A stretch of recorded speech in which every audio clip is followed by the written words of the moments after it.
This episode is brought to you by Progressive Insurance. Do you ever think about switching insurance companies to see if you could save some cash? Progressive makes it easy to see if you could save when you bundle your home and auto policies. Try it at progressive.com. Progressive Casualty Insurance Company and Affiliates. Potential savings will vary. Not available in all states.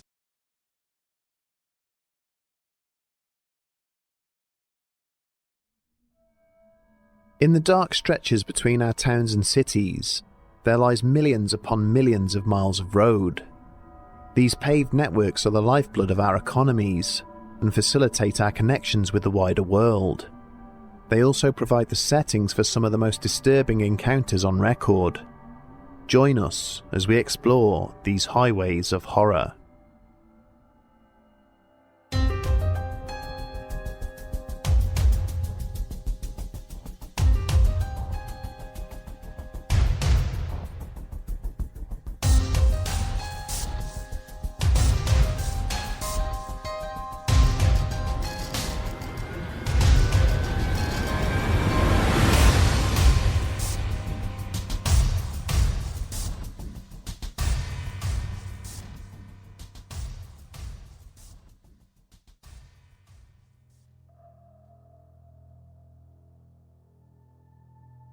The highways and byways of our world have always nurtured undertones of fear and trepidation.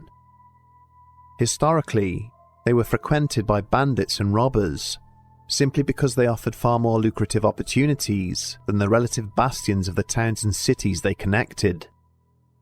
Travelling along them was always a risk, even in broad daylight. But with the advent of motor transport, the spectre of the traditional highwayman slowly but surely began to diminish. As vehicles evolved over time, becoming capable of far greater speeds and security, it became much more difficult for lone gunmen to take advantage. And in that relative absence of any real threat, people began to find other things to fear whilst travelling. Stories of high strangeness, from dark and desolate backroads to open highways, are nothing new, suggesting the dark energies therein predate the likes of Dick Turpin and his highwaymen. What follows is a small selection of stories from people who make a living from driving on our roads, often in the dead of night. Our first tale comes by way of Jakob Klaar, an Estonian national living and working in the UK. Back in the early 90s, Jakob worked for a Russian company situated on the outskirts of Pskov, which meant that 5 days out of 7, he laboured in a foreign country away from his family. Every Sunday evening, he would make the 2.5-hour commute from Tartu in eastern Estonia, crossing the Russian border to the south. Every Friday afternoon, he would retrace this journey to spend the weekend with his loved ones. One Sunday evening at around 11 p.m, Jakob was well over an hour into his drive. The border checkpoint was well behind him, and he now found himself travelling along the 58K 333, a minor transit route surrounded by endless tracts of countryside. It is nothing more than a tributary, which feeds into the E77 highway to the south. However, there was nothing minor about what Jakob would encounter on this otherwise mundane stretch of road. He was already missing his family. His wife had just given birth to a baby girl, the second addition to their young brood. His other child, a boy, had just turned 3 and was becoming quite the chatterbox. He was just thinking how much nicer it would be to find employment closer to home when he noticed a distant light in his rearview mirror. It was coming fast up the road behind him. As it got closer, the brightness intensified, and naturally assuming it was another vehicle, Jakob shouted in frustration, willing the other driver to dip their headlights.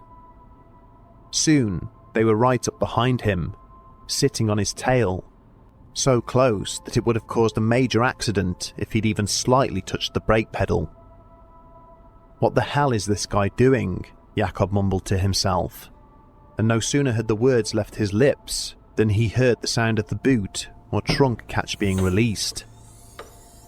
Suddenly the interior light came on, and the sound of rushing wind was heard, as cold air blasted in from the rear of the vehicle, As he looked back, he realized that the boot lid was now wide open, but the headlights which were there behind him just a split second before had vanished.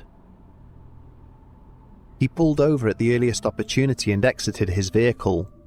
He glanced up and down the road, looking for any sign of the other driver. It was deathly quiet. No other vehicles could be seen or heard. Confused, Jakob closed the boot lid, got back into his car, and continued on his way.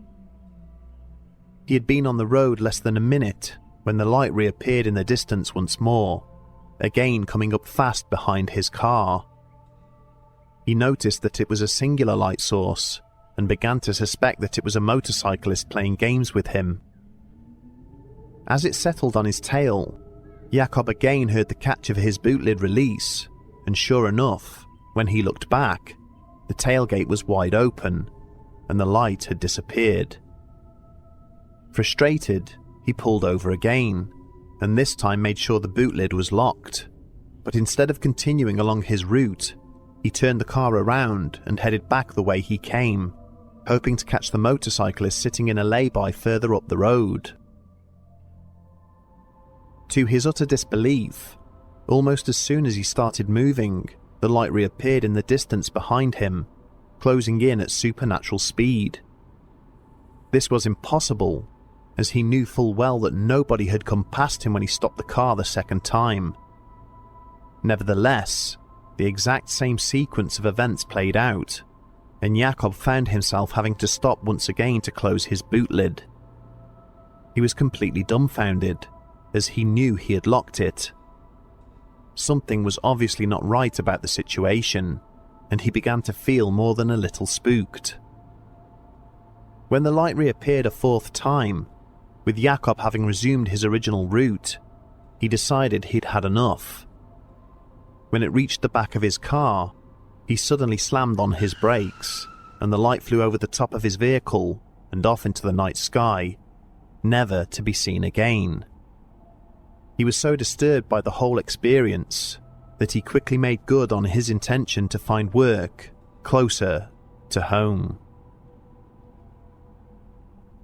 In July 2014, a truck driver by the name of Paul Drew found himself parked up on a stretch of US Highway 95, about 50 miles north of Las Vegas. Paul had been delegated a task known as a meet and turn. This is where two truck drivers start out from different points and meet halfway to swap their trailers over, then turn around and head home. This was a common assignment for Paul, and he often found himself arriving an hour or two before the other driver showed up, and he would take the opportunity to catch up on some sleep. On this night, he'd arrived at his meeting point at around 2 a.m. It was a dark lot right in the middle of the Nevada desert, and to his surprise, he found that it was completely empty. On any other night, there would have been at least a few other trucks present, but he thought nothing of it and settled into his sleeper compartment for a nap. After about 10 minutes, he was just beginning to doze off when he was suddenly shaken wide awake by the sound of a dog barking. This struck him as odd given the location. The nearest small town was about 20 miles away, and he couldn't have imagined someone's pet wandering this far into the wilderness. The possibility that it was a coyote had briefly occurred to him, but it sounded like a much larger dog. He realized the animal was close. In fact, it sounded as if it was standing right outside his cab. Climbing out of his sleeper, he peeked out of the driver's side window, and to his surprise, in the dim moonlight he saw the outline of a tall man standing there. He assumed this was the dog's owner. In that precise moment, he didn't know what to make of the situation, so he simply grabbed his flashlight and opened the window to talk to the stranger. But when his torch illuminated the scene, he recoiled. As the light passed over the man's face, he could see that it was in fact the man who was barking. There was no dog. His expression was sinister, snarling and inhuman in the way his mouth twisted and contorted when making the sound, and his eyes looked beady and aggressive. almost like a hostile dog's eyes. His bark did not sound like a human trying to impersonate a dog. It sounded exactly like a dog. Paul was so flummoxed by what he was seeing that all he could do was stare at this apparently deranged individual. After a minute or two, he turned away to grab his phone, hoping to record the commotion on camera. But when he turned back, he found that the man had disappeared and the barking had entirely ceased. His flashlight flitted back and forth across the lot, but he could see no sign of the tall man whatsoever. There was nowhere he could have gone in such a short space of time. Somewhat alarmed by the experience, he decided to remain inside his cab until the other driver arrived more than an hour later. His colleague didn't know what to make of his story and put it down to the inherent high strangeness of Nevada State. Paul himself has never been able to shake the imperishable feeling that there was something beyond normal about his encounter, from the man's weird and inhuman expression to his impossible disappearance and the fact that it all happened out in the middle of nowhere, surrounded by miles and miles of desert. A year earlier in 2013, a delivery driver working for UPS in Washington, D.C. had an unlikely encounter with the men in black. Jim Wise had only been in the job for about 2 months, but quickly slipped into the monotony of delivering parcels in and around the US Capitol. There was one particular building, the location of which he would not divulge, which was a regular drop-off point on his rounds. At least every other day, he would be required to deliver a parcel there. The premises were highly secure, surrounded by high fences, and the only way to gain access was via an intercom system on the main gate. Upon entry, Jim's routine would be to drive up to the main reception, press the buzzer and hand the deliveries over to the usually uptight receptionist in exchange for her signature. One cold and frosty morning in January, he found himself driving through the main gate of the site once again, but this time when he buzzed reception, there was no answer. He tried a number of times and waited for a couple of minutes before deciding to drive around to the rear of the building. He thought that maybe there was a loading bay somewhere and that he could drop the parcels off there instead. But as he rounded the corner, he was met by a bizarre scene. About 20 feet further back from the main complex, there was another, slightly smaller building with a sheltered walkway connecting the two. Underneath the shelter, walking towards the smaller premises, were 3 men, all dressed in dark suits and wearing fedora hats. Jim was taken aback by how incredibly tall and slim they were. Each of them was nearing the 7-foot mark, but their legs and arms were stick thin, their waists barely the width of one of the delivery driver's thighs. Even more shocking was the way they walked, their movements all perfectly in sync with each other, but haphazard and all over the place, as if they were having trouble standing upright. They disappeared into the smaller building a short time later, leaving Jim sitting there for a moment, wondering what on earth he had just witnessed. He would go on to state how it's difficult to put into words just how surreal and unnatural these men looked, but he is steadfast in his conviction that it unnerved him to the core. Unfortunately for him, it would not be the last he saw of them.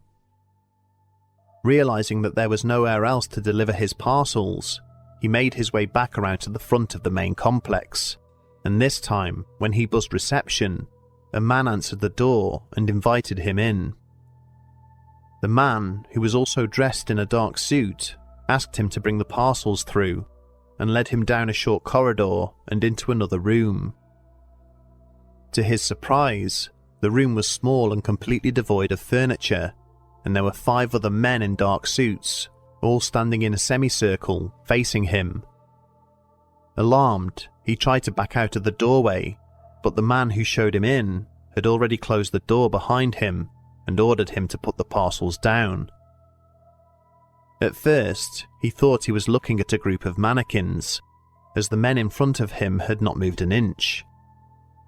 They were tall and thin like the others, and was stood absolutely stock still and deathly quiet.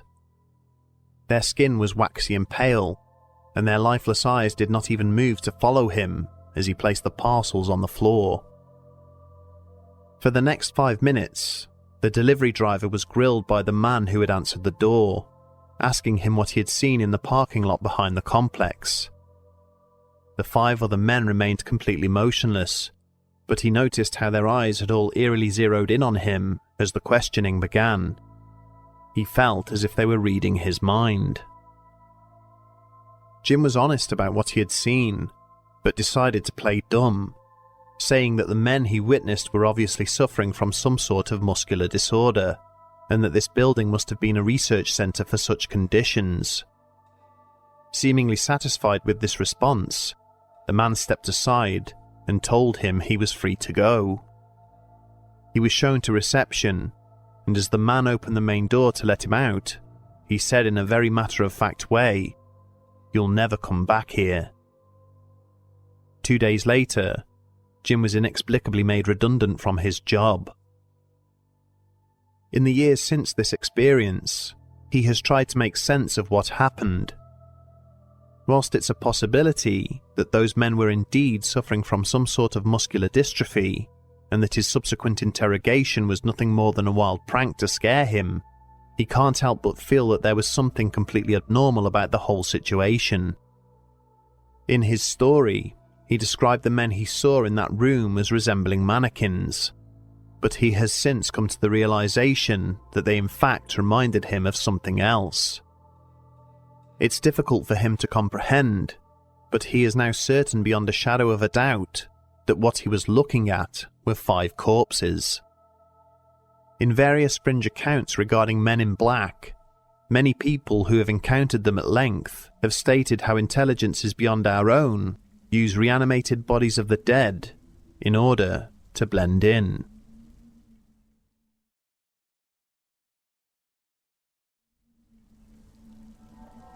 Stephen Penkridge cursed his father as a light rain began to fall.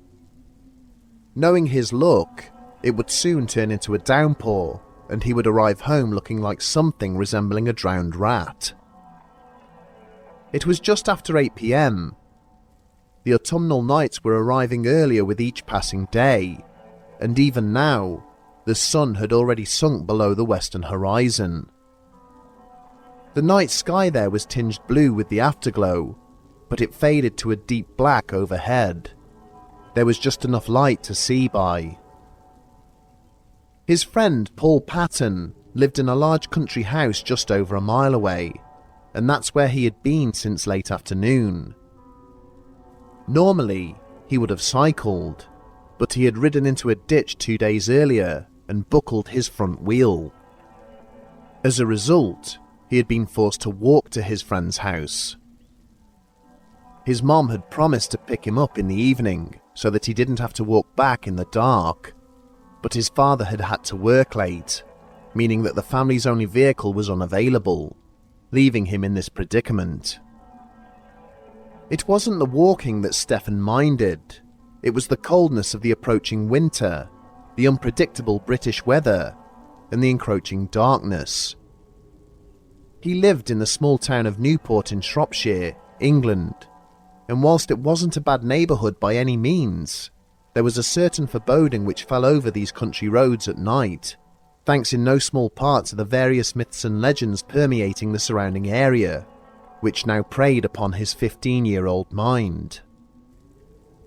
On this evening, he was walking along Chester Road, and had just rounded a bend leading away from St Michael's Church, heading towards his home on the outskirts of town. On his right was a high brick wall, built on top of a sloping embankment, which ran almost the entire length of the highway. The night was quiet. There were no houses or streets along this stretch of road, only fields and trees. He hadn't seen any other pedestrians out walking, and not a single car had passed him as he made his way along the path.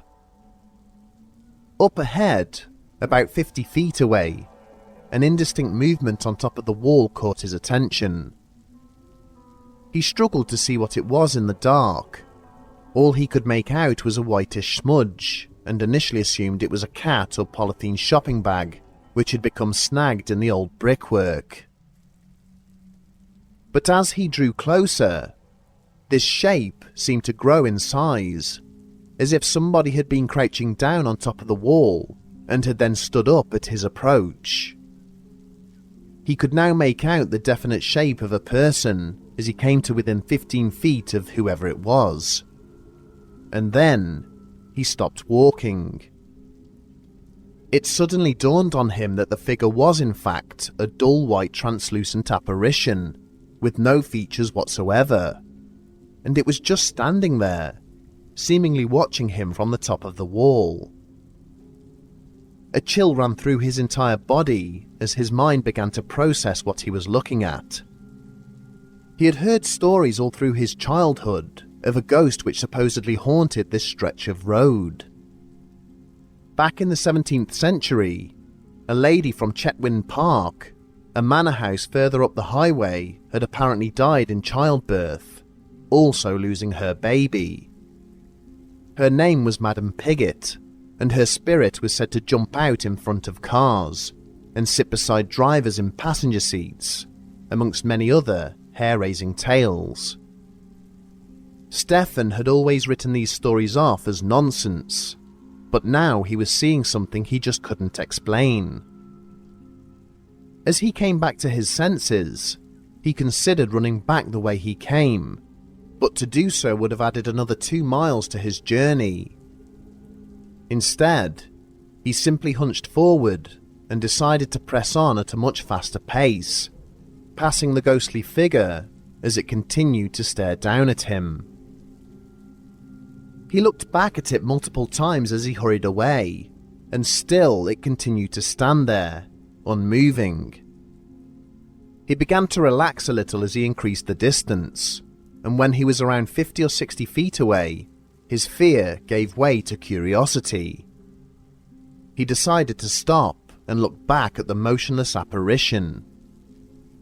Studying it for a moment, he had taken one small step back in its direction when it had suddenly jumped down off the wall and begun to run towards him.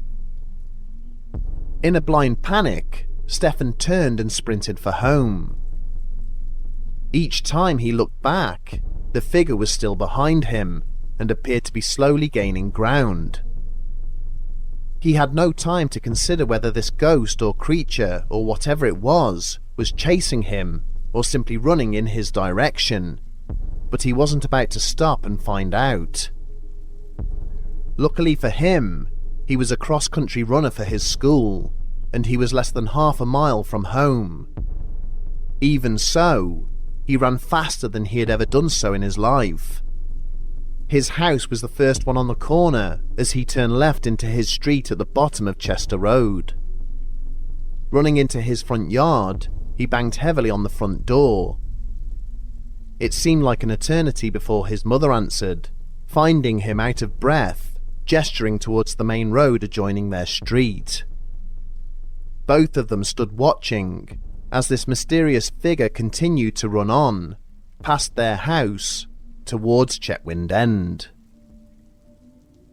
The story you have just heard was told to me, the narrator of this podcast, by one of my best friends. This apparently happened to his uncle back in the 1980s, and I can personally vouch that other friends, relatives and acquaintances have shared similar experiences regarding the entity of Chester Road. Whether it is related to the ghost of Madam Pigott or something else entirely is unknown, but it is quite a famous local legend nonetheless.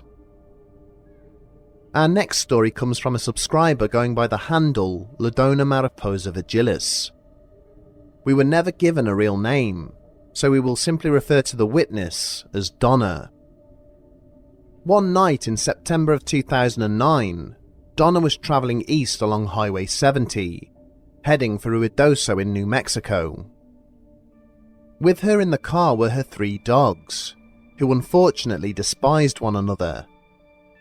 As a result, they all occupied separate seats, one in the back, one in the front passenger seat, and the smallest lay in her lap. Just as she was passing Round Mountain, a landmark topped by a huge white cross, her vehicle suddenly jerked and swerved to one side, as if one of the tyres had blown. Pulling over at the side of the road, she got out to inspect her car, but there was no fault as far as she could see. There were no dents or scrapes, and all 4 tyres were still intact. Confused, she went to get back into her vehicle and just happened to look up at the cross on top of the mountain. It was eerily illuminated under the moonlight, and although she passed it a couple of times each week, she was suddenly overcome by a strange feeling, as if she was only just noticing it for the first time. Climbing back into her car, she was surprised to find that all 3 of her dogs were now sitting together on the front passenger seat, each with their hackles raised, teeth bared, and emitting low growls, staring intently into the vacant rear seat. She found this odd, as none of her canine companions could usually stand to be anywhere near each other, but something had caused them to unite in this manner. Unnerved, Donna tried to usher her Doberman back onto the rear seat. The back of the car was completely empty, but for some reason, the dog wouldn't budge. Finally accepting this, she started the engine and continued on her journey. After only a few seconds of pulling back onto the highway, she noticed that her radio had died. No matter which frequency she switched to, all she received was dead air. The dogs were still growling, and slowly but surely, she began to get an overwhelming feeling that someone else was in the car. She couldn't see them, but she could sense their presence. And then, almost out of nowhere, came the sound of slow, ragged breathing, emanating from right behind her. The dogs began to whimper as Donna saw in the rearview mirror that the back window was starting to fog up, despite the fact it was a dry September night. All the hairs on her body stood on end as she began to panic, not knowing whether to pull over or just keep going, praying to God that the phenomena would soon dissipate. She opted for the latter, and in all, she would travel more than 20 miles with this apparent phantom hitchhiker before it seemingly vacated her vehicle right at the boundary of the Mescalero reservation. The air pressure inside the car seemed to change, as if a window had been opened. She hadn't even noticed how oppressive the atmosphere had become during her ordeal. The radio suddenly burst back into life, and her dogs visibly relaxed, assuming their usual positions. Donna is unaware of any local legends regarding US Highway 70, but she does know that the cross on top of Round Mountain commemorates a band of Apache warriors who were trapped and massacred there after they attacked Tularosa. Could her phantom hitchhiker have been the spirit of one of the participants in this battle? On the other side of the world, there is a famous Indonesian legend which would prove all too real for one traveller back in 2004. Chandra Widodo was travelling between Jambi and Palembang on the island of Sumatra when he came face to face with what he believed to be the Kuntilanak. The Kuntilanak is said to be a vampiric female spirit, which preys mainly on young women, but has been known to attack men. He was driving late at night in March of that year on a rural stretch of highway when he noticed a woman in the road up ahead waving him down. Thinking she may be in distress, he began to slow his vehicle and came to a stop right beside her.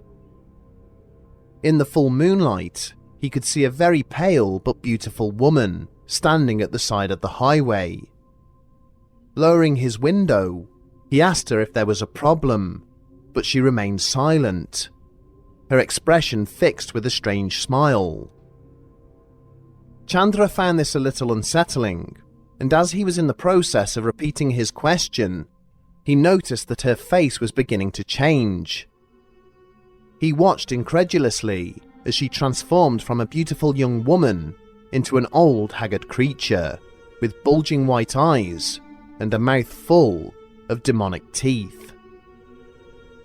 Chandra floored the accelerator, attempting to flee the scene and leave the strange woman behind him.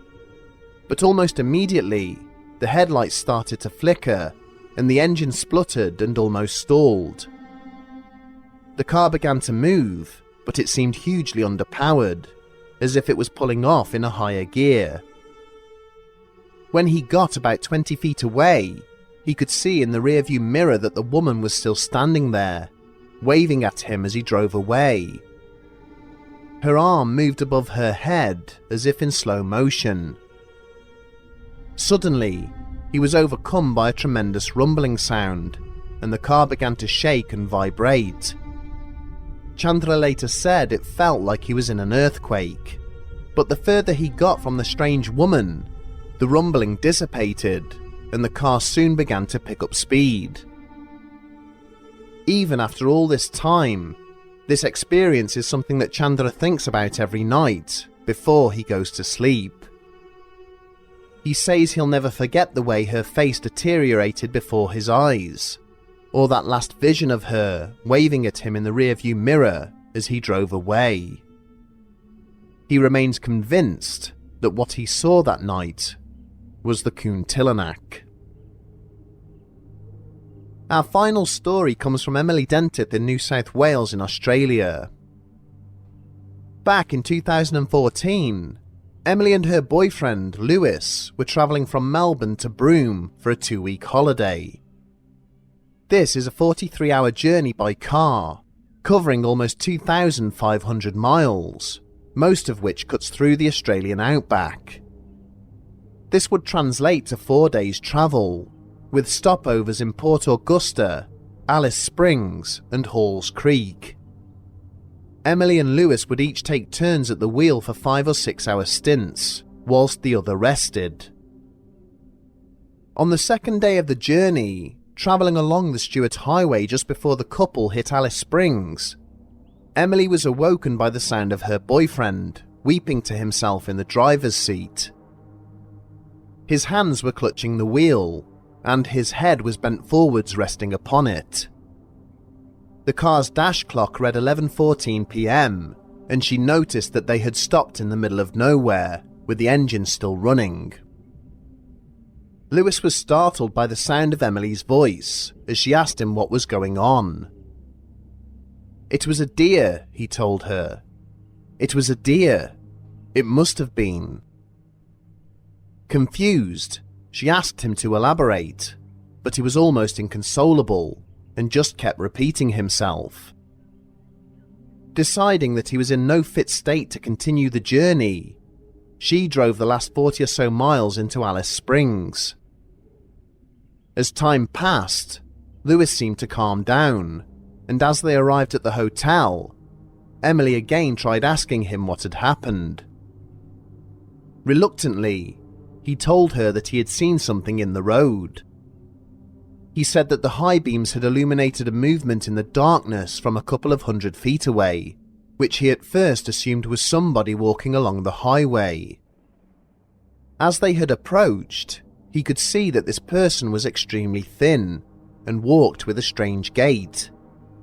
But when he looked at the face, he knew in that instant that it wasn't human. It had an elongated snout, and it was holding its arms, or rather its paws, out in front of it as it shambled along the highway. But it was the eyes which had frightened him to death. They were deep, black, soulless orbs, which stared at him as they drove past, seeming to bore into his soul and fill him with dread. "It was a deer," he said again, and explained that they are known to rear up on their haunches and walk on hind legs from time to time. But Emily could tell by the way he said it that he was trying to convince himself more than her, especially since he knew that deer populations never ventured this far into the outback. She went on to explain that Lewis was never the same after this incident. He developed insomnia, and fell into a deep depression as a result. And tragically, he would end up taking his own life the following February.